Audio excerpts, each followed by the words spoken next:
Bem-vindos às Quintas com Péricles Ramos. Aqui é um canal de amigos para amigos, onde vamos refletir questões importantes. Você vai encontrar reflexões, estudos, testemunhos e palestras. Se inscreva e compartilhe nosso programa para que seus amigos possam assistir com você.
Milagres de Jesus.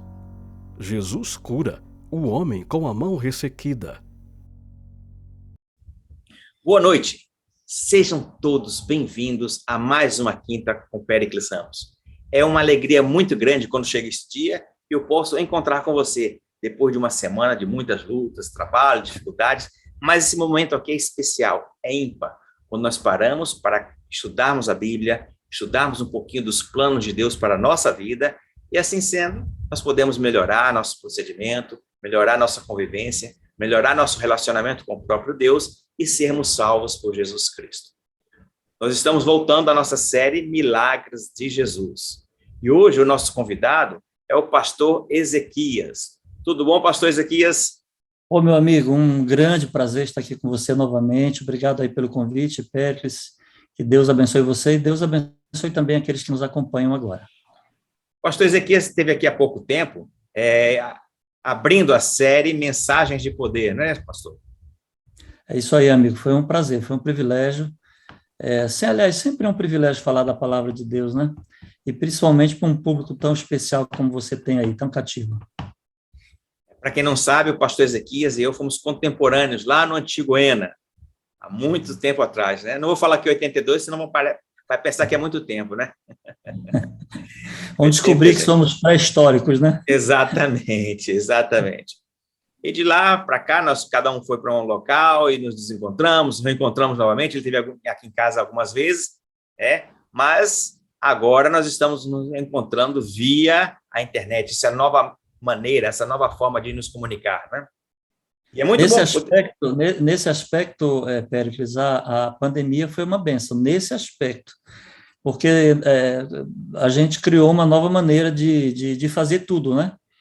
Inclusive de pregar a palavra. Agora a gente, online, aí, a gente consegue chegar aonde a gente não chegava, até por imaturidade, né? Porque já estava disponível, mas a gente não usava tanto como estamos usando hoje. Exatamente. Pastor Ezequias, caso alguém goste da sua pregação, eu sei que todos vão gostar, mas é só uma hipótese, né? Falando hipoteticamente, caso alguém goste, assim, eu quero ouvir mais pregações desse homem, como é que eu faço? Se eu tenho alguma rede social onde tem sermões? Ô, amigão, nós transmitimos, eu sou pastor aqui de uma comunidade que fica dentro da Associação Paulista do Vale, aqui no Vale do Paraíba, aqui em São José dos Campos, e nós transmitimos todas as nossas programações ao vivo, tanto pelo Facebook como pelo YouTube. É só você entrar Adventistas Esplanada e você vai ter acesso lá a toda a programação, aos sermões, e eu também tenho uma página no YouTube, né, Ezequias.Guimarães, você pode ter acesso aí às mensagens. Exatamente. Então, siga lá o pastor Ezequias Guimarães lá no YouTube, vocês vão ter mensagens fresquinhas, bonitas, poderosas, e falando do poder e do amor de Jesus Cristo. Bem, amigos, nossa programação hoje vai estar muito, mas muito boa, porque esse tema é cativante. Mas antes de passar a palavra para o pastor Ezequias, vamos fazer uma oração? Se você puder, então, feche seus olhos, curve sua fronte e vamos falar com o nosso Pai. Bondoso Deus, muito obrigado por tuas bênçãos. Que privilégio poder encontrar com amigos todas as quintas-feiras para estudarmos um pouquinho da tua palavra, do teu amor, do plano da salvação que tem para cada um de nós. Por favor, Senhor, continua conosco, abençoa o pastor Ezequias para que ele possa ser uma ferramenta em tuas mãos e que tua mensagem possa alcançar nosso coração e nossa mente. É o que te pedimos em Cristo Jesus. Amém. Amém. Amém. Pastor Ezequias, por favor, os minutos que se seguem, as horas que se seguem, tá bom? Obrigado, Pérez. Eu tive o privilégio de realizar uma série aqui na Igreja do Jardim América, há algum tempo atrás, intitulada Frases, Parábolas e Milagres de Jesus, né? Foram 3 meses, aproximadamente, uma série muito interessante. Eu tive a oportunidade e o privilégio de me debruçar um pouco sobre essas frases inquietantes de Jesus, algumas parábolas e praticamente todos os milagres relatados, até porque você sabe, você que nos acompanha, que nem todos os milagres de Jesus estão relacionados aqui nos 4 evangelhos, não é? Nem todos. Jesus fez muitos outros milagres. Ele curou na individualidade, curou na coletividade, ele curou quando a pessoa tinha fé, ele curou em alguns momentos que a pessoa tinha necessidade sem demonstrar tanta fé. Mas é interessante que esses milagres de Jesus, eles trazem um nível de escrutínio, de detalhamento, assim, bem impressionante. Eu quero dizer para você, querido, que a Bíblia não é um livro de detalhamentos, até porque se a Bíblia fosse detalhar, por exemplo, só a vida de Jesus, nós não teríamos aí a quantidade de livros que temos, nós teríamos uma infinidade de livros, porque seriam muitos detalhes assim que, com certeza, colaborariam bastante para o nosso crescimento espiritual. Agora, mesmo a Bíblia não sendo um livro de detalhes, quando ela traz detalhes, é porque esses detalhes são extremamente importantes para o nosso crescimento. E os milagres de Jesus, em teoria, em prática, eles estão relatados nos evangelhos porque, de alguma forma, Deus desejava que atentássemos para um nível de compadecimento, de amor que ele tem para com o próximo, e tinha para com o próximo, e continua tendo para com o próximo, mas também era desejo dele que atentássemos para alguns detalhes que estão ali relatados nesses milagres que são extremamente importantes.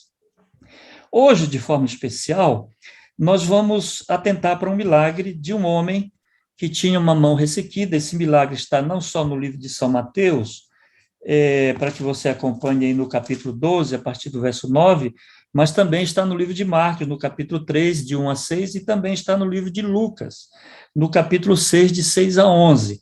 Mas eu vou ficar com o Evangelho de Mateus, porque ele traz aqui algumas situações que me interessa agora tratar com vocês. Então, eu vou ler aqui rapidamente a partir do verso 9, e já vou tratando de alguns assuntos aqui que eu acho que são extremamente relevantes para o nosso crescimento espiritual. Então, vamos ao verso 9. Diz assim: tendo Jesus partido dali, entrou na sinagoga deles, ou seja, Jesus adentrou a sinagoga, uma igreja da época, e achava-se ali um homem que tinha uma das mãos ressequida. E eles, então, com o intuito de acusá-lo, aqui está falando dos fariseus, e de uma galera, o próprio livro de Marcos e de Lucas dá alguns outros detalhes, que era um grupo político ligado a Herodes, eles fizeram uma pergunta extremamente interessante a Jesus: se era lícito curar no dia de sábado. Então, atentem para... Eu queria rapidamente, antes de adentrar mais profundamente no milagre, já começar a fazer algumas considerações aqui. Primeiro, Quando nós estudamos a Bíblia, geralmente nós fazemos perguntas erradas à Bíblia. E quando eu falo a Bíblia, eu estou me referindo a Jesus, porque considero a Bíblia e Jesus aspectos de uma verdade única, não é? Até porque a palavra é a expressão viva daquilo que Deus pensa, do que Deus é, não é? Então, geralmente a gente se aproxima não só com perguntas erradas, mas com propósitos errados. E quando você se aproxima de forma equivocada da palavra de Deus, com perguntas erradas, com propósitos equivocados, com meios equivocados, naturalmente você poderá se deparar com uma situação que nunca foi o propósito ideal de Deus e nunca esteve na agenda de Deus. Então, a pergunta aqui, se eles fossem uma pessoa sincera, esses que estavam aqui questionando a Jesus, com o objetivo de colocá-lo contra a parede, talvez deveria ser como se guardar e como se observar o sábado. E não se era lícito fazer o bem no dia de sábado. Ora, qualquer pessoa com um mínimo de QI, não precisa ser muito inteligente, pode ter QI até canino. Qualquer pessoa sabe que fazer o bem é a agenda principal do céu. E isso independe de dia, de situação, de hora, de poder aquisitivo. Essa é a agenda de Deus, é a agenda principal de Deus, fazer o bem ao próximo. Aliás, a Bíblia, ela só nos dá o direito de bifurcarmos a nossa atenção completa em duas direções. Ou amar a Deus sobre todas as coisas, que isso é o principal e se resume praticamente toda a lei, e amar ao próximo também. Então, é claro que é lícito fazer o bem no dia de sábado, porque é lícito fazer o bem a qualquer hora. Aliás, não só é lícito fazer o bem a qualquer hora, como deve ser uma das prerrogativas da minha e da sua vida. Se você ler lá o livro de 1 João, você vai se deparar com... Eu nem sei se falei isso aqui da outra vez, mas eu vou fazer aqui dar um dever de casa para vocês. Leiam o livro de 1 João lá. O que João fala sobre essa questão de fazer o bem, de repartir com o próximo, de que quem ama e quem faz o bem anda na luz, de que quem faz o mal e odeia o seu próximo anda nas trevas, é filho do diabo. Então, é claro que é lícito fazer o bem. Agora, eu queria falar uma outra coisa sobre esse detalhe. Isso aqui por isso que eu digo, a Bíblia não é um livro de detalhes, mas os detalhes que existem são para ser considerados. Um outro detalhe que eu queria dizer para você aqui é que para que você atentasse para a subjetividade da lei. Vou falar aqui dos 10 mandamentos. Seja você assembleano, seja você da Igreja Batista, de outra qualquer denominação, eu queria dizer a você que é muito importante você atentar para a subjetividade da lei, porque nós sempre atentamos para a objetividade da lei. Vou dar um exemplo aqui. Honrar pai e mãe. Isso é a letra da lei, isso é a objetividade da lei. Mas a subjetividade da lei não pede que você só obedeça a seu pai e sua mãe. Ele pede a subjetividade da lei que você se reconcilie com seu pai e sua mãe. Tem filhos que respeitam seus pais, que sustentam seus pais, que dão um certo conforto ao seu pai e à sua mãe, mas nunca se reconciliaram com eles. Tem traumas, tem situações aí escondidas, cavernosas, que precisam ser alinhadas. Então, atente para a subjetividade da lei. Por exemplo, não levantar falso testemunho contra o próximo. Eu nunca fui a um tribunal e cheguei lá e levantei um falso testemunho contra alguém que eu não conhecia ou que eu conhecia e desejava prejudicar. Eu nunca fiz isso. Isso significa que eu nunca levantei um mau testemunho contra alguém? Não, não significa nada. Quantas e quantas vezes nós ouvimos uma situação, um pontinho, e desse ponto nós criamos um conto, e alguém paga caríssimo por isso. Então, amigos, a pergunta aqui não é se é lícito fazer o bem ou não no dia do sábado. É claro que o sábado é um dia especial, isso é um outro estudo que eu não sei se o Péricles vai fazer em algum dia com relação ao sábado, isso é um outro estudo, mas é muito interessante a gente atentar para a subjetividade das coisas. E Jesus, ele fez isso quando veio aqui. Lembram vocês que ele disse, olha, a lei de Moisés diz assim, não adulterarás, mas eu vos digo, aquele que olhar para uma mulher e já desejá-la, adulterou. Ele está falando da subjetividade.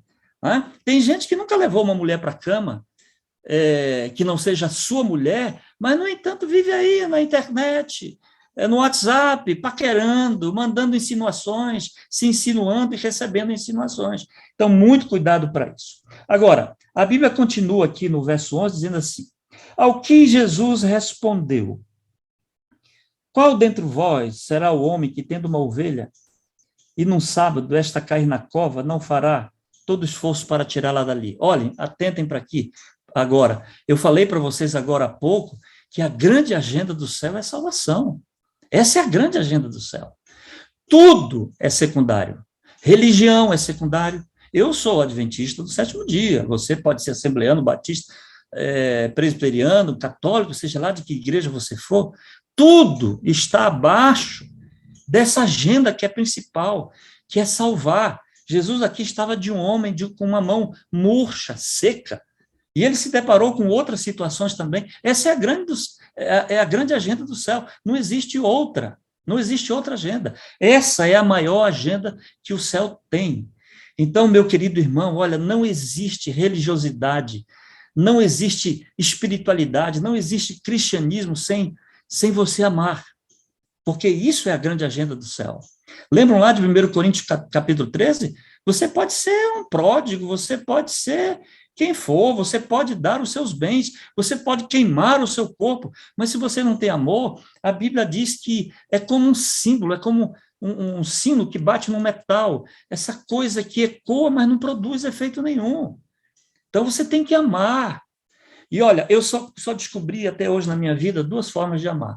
Se você tiver uma terceira aí, me avise. Avise o pastor Péricles para ele me dizer depois, porque eu não descobri ainda. Porque amar se resume a 2 coisas. Primeiro, quando você ama, verbaliza. Você diz que ama.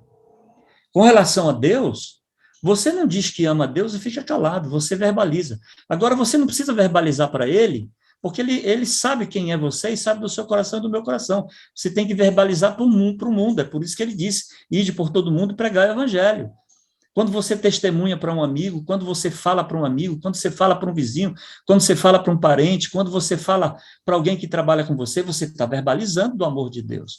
A segunda coisa que tem a ver com amor, que é a segunda forma de amar, é você materializar. Eu não sei de outra. Você pega e entrega alguma coisa. Você dá alguma coisa. É por isso que eu vou à igreja.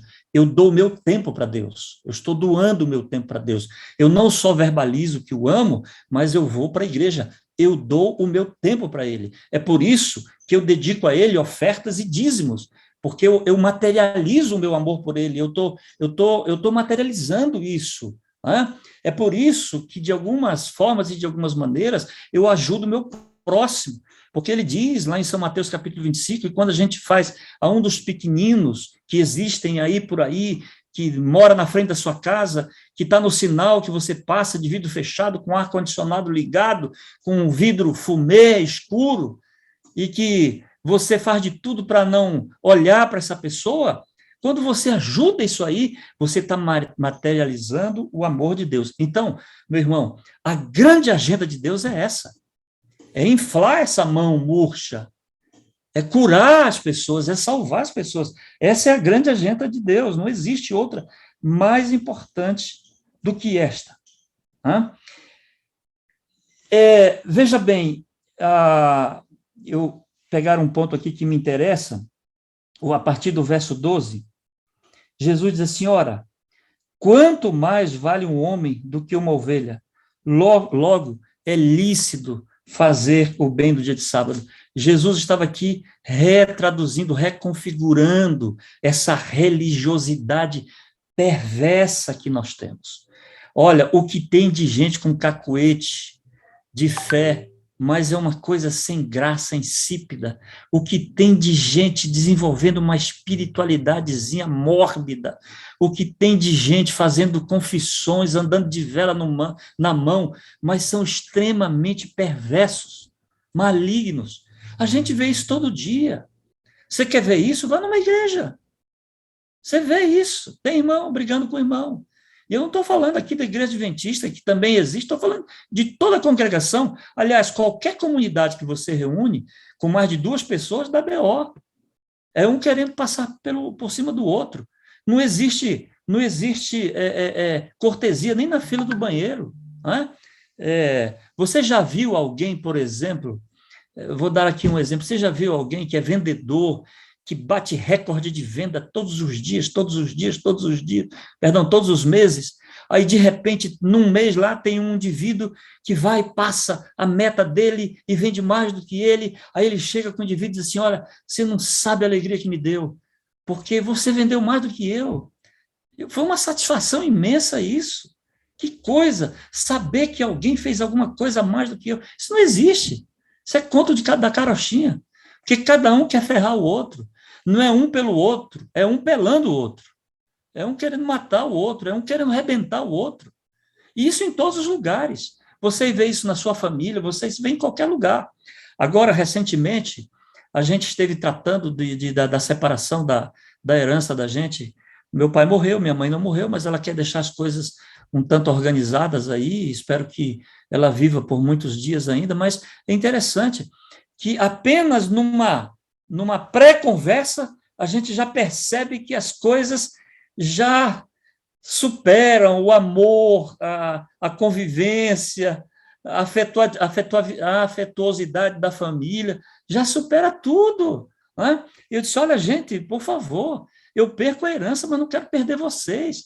Vocês são mais importantes do que qualquer coisa, de qualquer casa, qualquer prédio, qualquer herança, qualquer dinheiro, qualquer situação. Mas o nosso foco está no lugar errado. Está no lugar errado. Então, Jesus, depois de dar essa lição de moral, nesses que estavam ali, nesses circunstantes interessados em desejarem ver apenas um show, né? Cheio de malignidade, querendo subserviência daquele pobre coitado que estava ali com a sua mão ressequida, Jesus se dirige agora a ele. Vejam, o detalhe aqui, veja, o milagre é um detalhe pequeno.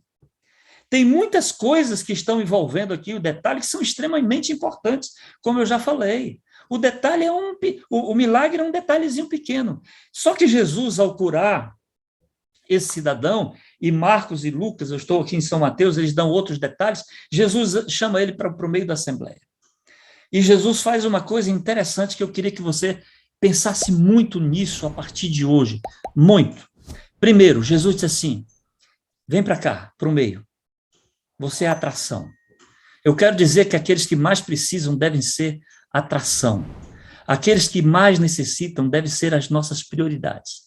Aí Jesus diz assim para ele, olha, estende a tua mão.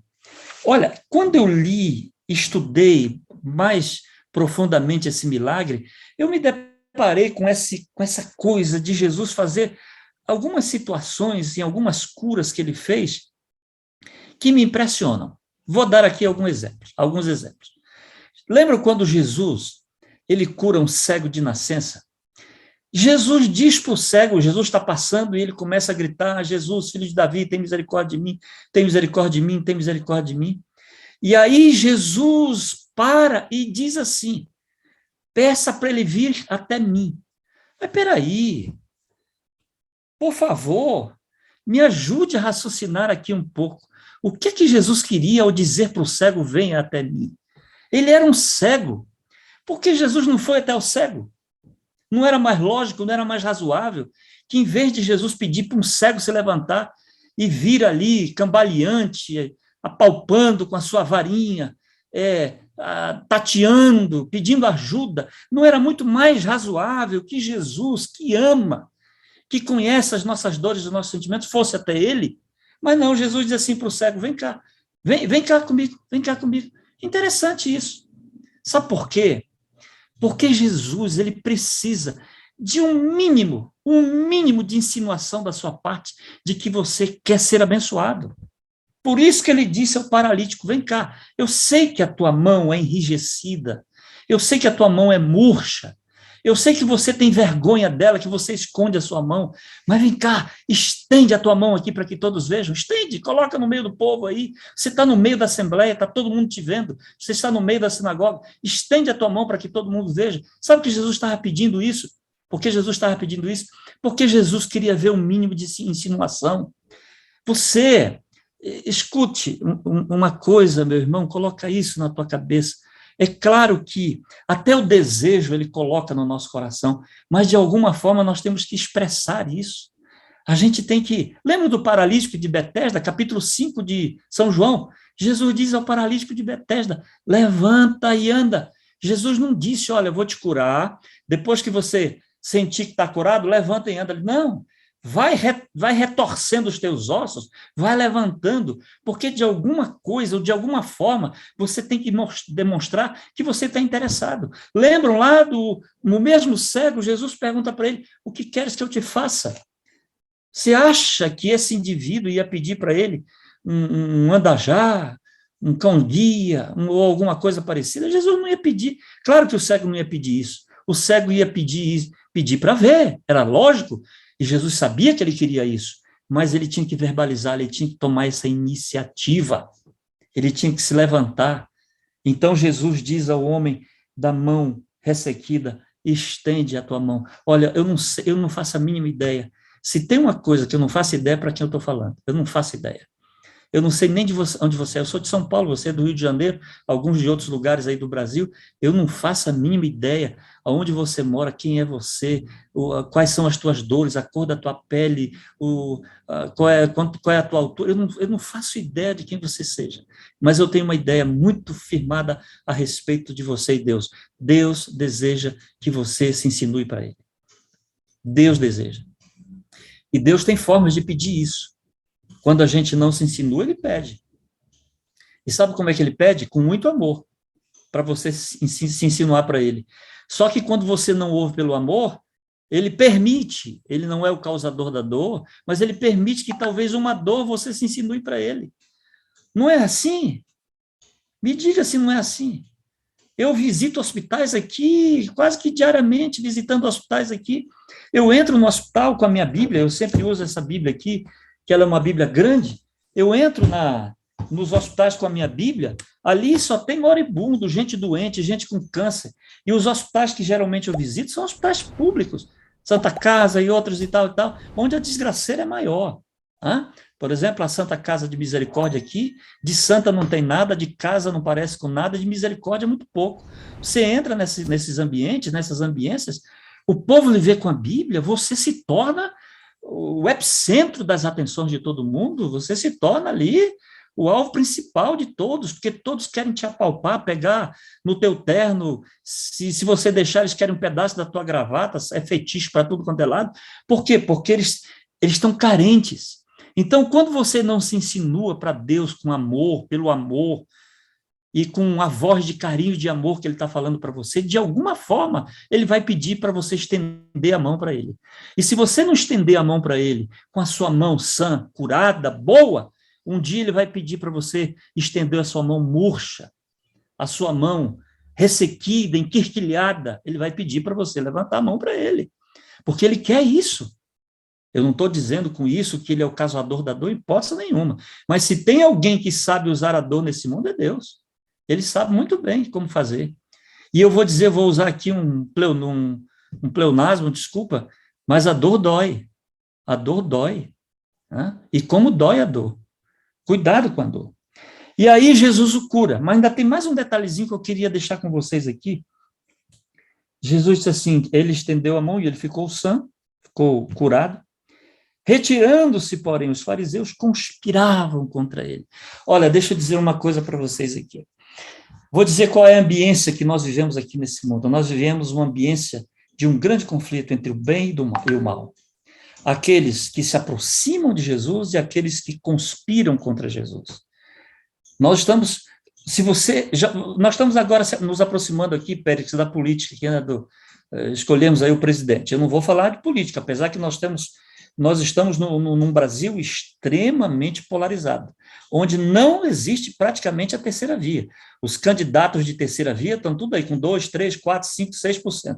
Não vou citar nomes, porque o meu assunto aqui não é política.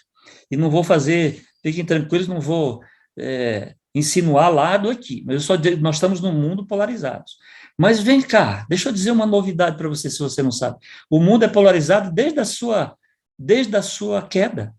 Quando o pecado entrou no mundo, o mundo se polarizou.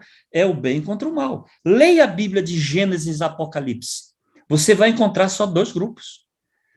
Os que escolhem a porta estreita e aqueles que escolhem a porta larga, os que ficam do lado esquerdo ou ficam do lado de Jesus, do lado direito de Jesus, os que escolhem a morte ou que escolhem a vida, as virgens prudentes ou as virgens imprudentes, os bodes ou as ovelhas, né? O joio ou o trigo. Eu poderia dar aqui dezenas de insinuações que a Bíblia faz com relação a isso. Então, esse grupinho aqui, cheio de espiritualidade perversa, de cristianismo maligno. Não posso nem dizer que cristianismo, porque naquela época cristianismo tem a ver com Cristo, né? Escutem, esse povo, eles conspiravam contra Deus. E eu quero dizer que nós estamos rodeados dessa malignidade, porque nós vivemos uma luta entre o bem e o mal. Entre o bem e o mal, não existe meio termo, não existe terceira via no Evangelho. Ou nós somos a favor de Cristo, ou nós somos conspiradores. Conspiramos contra ele. O meu pai era uma pessoa muito difícil, muito honesta, mas extremamente difícil, de um relacionamento muito difícil. E ele tinha algumas frases assim meio loucas e eu não entendia. E tinha às vezes, eu sempre fui muito curioso, eu não sou fofoqueiro, mas sou curioso. Eu aprendi muitas coisas que eu faço hoje na minha vida, aprendi por curiosidade. Eu conserto relógio, mas não sou relojoeiro. Eu conserto carro, mas não sou mecânico. Eu sei, manjo de eletricidade, mas não sou eletricista. De hidráulica, porque eu sou curioso. Eu sou uma pessoa que eu fico pesquisando, curioso. Sou um indivíduo curioso, eu gosto de aprender. E, assim, inteligência... desculpa, eu não estou aqui puxando sardinha para o meu lado, mas inteligência está muito próximo da curiosidade, né? Tem aqueles raros aí que não precisam ver para aprender. Eu preciso ver para aprender, mas eu aprendo fácil vendo. E um dia meu pai estava consertando o carro e eu estava lá de braços cruzados, sem fazer nada. Nada. Nada. E ele disse assim, sai daqui e não me atrapalha. Uau! Aquilo me magoou profundamente. Mas não é que eu descobri que o meu pai tinha razão. Porque a própria palavra de Deus diz que quem não ajunta, espalha. Quem não é comigo é contra mim. Porque não existe meio termo. Ou você coloca a mão na ferramenta e faz alguma coisa, ou você está atrapalhando. Quem não faz nada está atrapalhando. Então, esses aqui eram os conspiradores, eram os pervertidos do Evangelho. Eram aqueles contra Deus. Mas eu espero que você seja a favor dele. E para ser a favor de Deus, não esqueça, você tem que falar, verbalizar, você tem que fazer, você tem que materializar. E a nossa grande agenda do dia, da semana, do mês e da nossa existência é a agenda de Deus, que é fazer o bem às outras pessoas. Portanto, meu irmão, minha irmã, que Deus te abençoe muito, que Deus te use, que Deus coloque essa palavra no seu coração. O que Deus está dizendo para você hoje com esse milagre, estende a tua mão para ele. Pastor, eu sou uma pessoa pobre, estenda a tua mão de pobreza. Pastor, eu sou uma pessoa orgulhosa, estende essa tua mão orgulhosa. Pastor, eu sou uma pessoa difícil, estenda essa sua mão difícil e complicada, estenda, faz isso, e Deus vai te abençoar muito. Que o Senhor te abençoe e te guarde, que o Senhor faça resplandecer o seu rosto sobre ti, tenha misericórdia de ti, que o Senhor sobre ti levante o teu rosto e te dê a paz. Amém.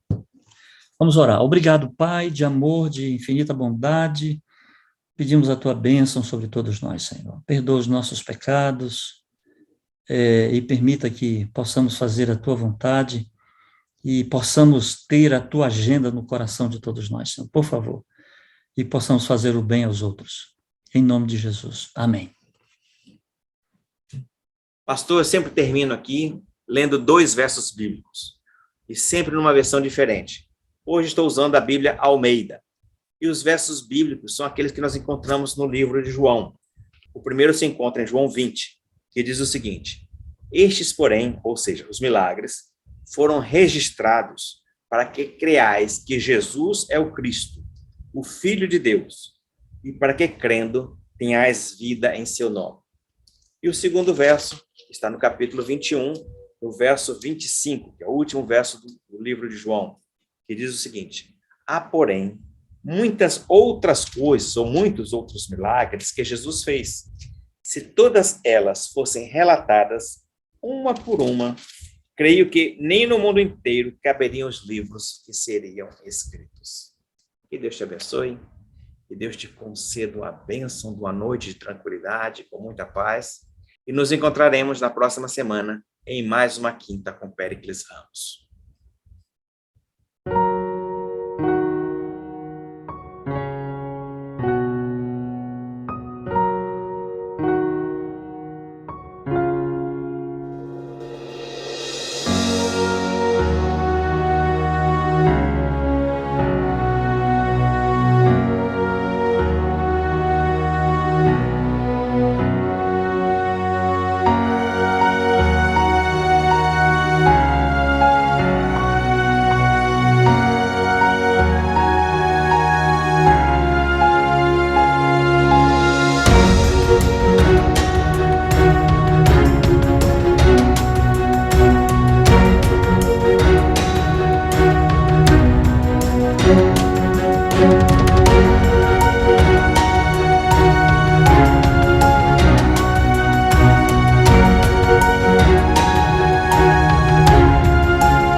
Milagres de Jesus.